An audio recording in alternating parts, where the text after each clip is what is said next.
Ассаламу алейкум ва рахматуллахи ва баракатух. Урматтуу жамаат. Биздин коомчулукта бүгүнкү күндө ушул пайгамбарымда эмне нерсе жок болгон, башка адамдарда бар болгон деген бир суроо интернет тармактарында аябай жайылып жүрөт. Ана ушул суроого биз мурун дагы жооп бергенбиз, бирок мынакей монтип видео аркылуу дагы жооп бергенге аргасыз болуп атабыз. Себеп дегенде бул суроо кайрадан кайра келип, адамдардын оозунда кайталанып, жана да кайрылып ушул суроонун жообун суранган адамдар көп болуп, арбын болуп атат. Ошого бир видео кылып чыгарып койгонго уруксат этиңиздер. Пайгамбар Мухаммад саллаллаху алейхи вассалам кадимкидей эле адам. Бизге, сиздерге окшогон адам. Ал дагы ошол базарга барган, ал дагы ошол биз тиричилик кылган укаттарды дагы ал да кылган. Анан ошол адам экендигинин бир чоң бир белгиси пайгамбар саллаллаху алейхи вассаламдын бул дүйнөдөн өтүшү. Бул дүйнөдөн өтүшүнүн өзү бизге далил болуп жатат. Бизден бир артык болгон бир башкача бир адам эмес, балким бир өзүбүзгө эле окшогон бир адам. Албетте пайгамбар саллаллаху алейхи вассаламдын артыкчылыктары бар. Ал ошол пайгамбар болушлуктун өзү бизден бир айырмасы бар. Жана дагы пайгамбарыма Куран түштү. Жана дагы пайгамбарымды Аллах Таалам көптөгөн мужизалар менен ал кишини пайгамбар экендигин тастыктап койду. Ошол мужизалардын арасында бир мужиза бар. Ошол нерсе бизде бар, балким пайгамбар Мухаммад саллаллаху алейхи вассаламда жок. Ал эмне нерсе? Ал деген бул көлөкө. Пайгамбарымда көлөкө жок болгон.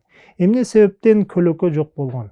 Ал тууралуу көптөгөн адамдардын, алымдардын айтуусуна караганда, жана дагы ошол жазылган китептерге карай турган болсок, жана дагы негизинен эле Курандын өзүнө кайрыла турган болсок, анда пайгамбар Мухаммад саллаллаху алейхи вассаламды Аллах Таалам Куранда сираджан мунира деп сыпаттап жатат. Мунир деп. Мунир деген кандай? Эмне нерсе ал? Сираж деген бул чырак болуп атат. Мунир деген бул өзү жарык. Анан жарык берет. Анан кийин жарык ачык болот дагы, жаркырап турган нерсени айтабыз. Анан ушул нерсе мунир деген сөздүн өзүн эгерде адабият тарабынан карай турган болсок, бул сыфату мушаббаха болуп атат. Сыфату мушаббаха бул бир сыпатка ээ болот. Ошол сыпат үзүлүп калбай турган сыпат. Ал дайым болгон, жана да боло берет.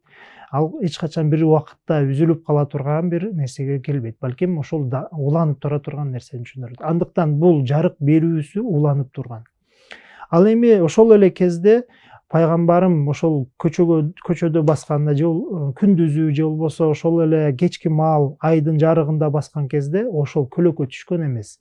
Эмне себептен? Себеп дегенде ошол Кудай Таалам дагы ошол эле күндү сыпаттаган кезде сираджан ва хаджан деп айткан.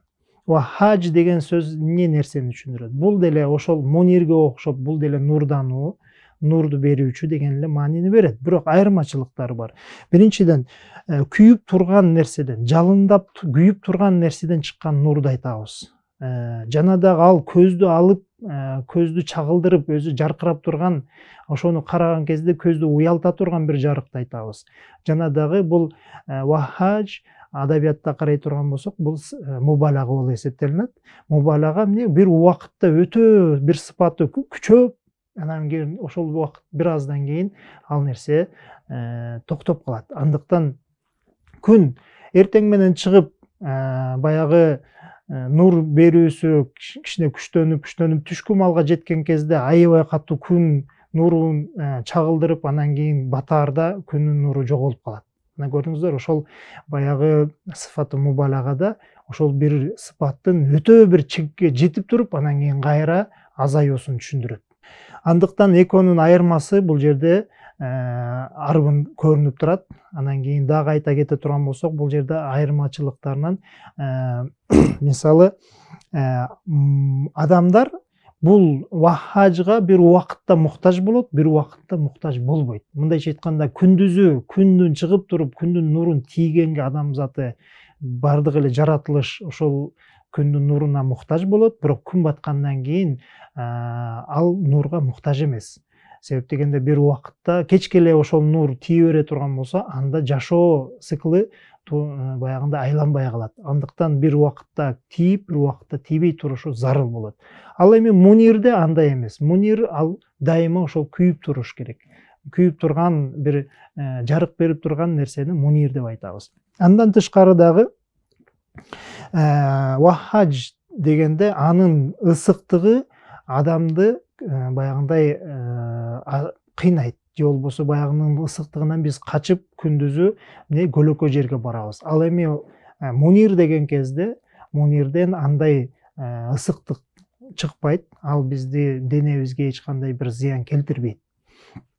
Ана ушундай айырмачылыктары бар. Бул Курандан карай турган болсок. Ал эми пайгамбар Мухаммад саллаллаху алейхи вассалам ошол Кудай таалама ошол дуаны айтып, Кудай таалама кайрылып, дуа кылып, бата кылып, тилеген дуасын карай турган болсок, так ошол мунир болгон пайгамбардын Кудай тааламдан өзү сурап алгандыгын көрөбүз. Мисалы Аллах тааланын элчиси Кудай таалага кайрылып, эки колун жазып мындай деген дуасы бар. Аллахумма жа'ал фи қалби нура, ва фи басари нура, ва фи сам'i нура, ва фи ямини нура, ва фи ясари нура, ва фауқи нура, ва тахти нура, ва амами нура, ва халфи нура, ва жа'ал ли нура деп пайгамбарым ошондой дуаларды кылган. Мунун мааниси: о жараткан, мен жүрөгүмө нур отургузгун, нур отургузгун. Жана дагы мен көзүмдү нурландыргын, кулагымды нурландыргын. Мен оң тарабым баары нур болсун, сол тарабыман дагы нур болсун. Алдымдан дагы, бет маңдайыман дагы нур болсун, алды жагыман дагы нур болсун. Жана аркамдан дагы нур болсун. Мени толугу менен өзүмдү нурдандыргының деген дуанын негизинде карай турган болсок, бул нур деген пайгамбарым талап кылган нурдун негизинде пайгамбардын көлөкөсү жок болгон. Себеп дегенде пайгамбарым ошол нурду чагылдырган кезде ошол бардык тарабына өзүнүн нуру чагылгандыктан күндүн нуру ага эч кандай таасир тийгизе албастан көлөкөсү жок болгон. Ар бир айткан салаватыбыз үчүн Аллах таалам сыйлык бизге берет. Ва ахиру давана анил хамдулиллахи роббил аламин.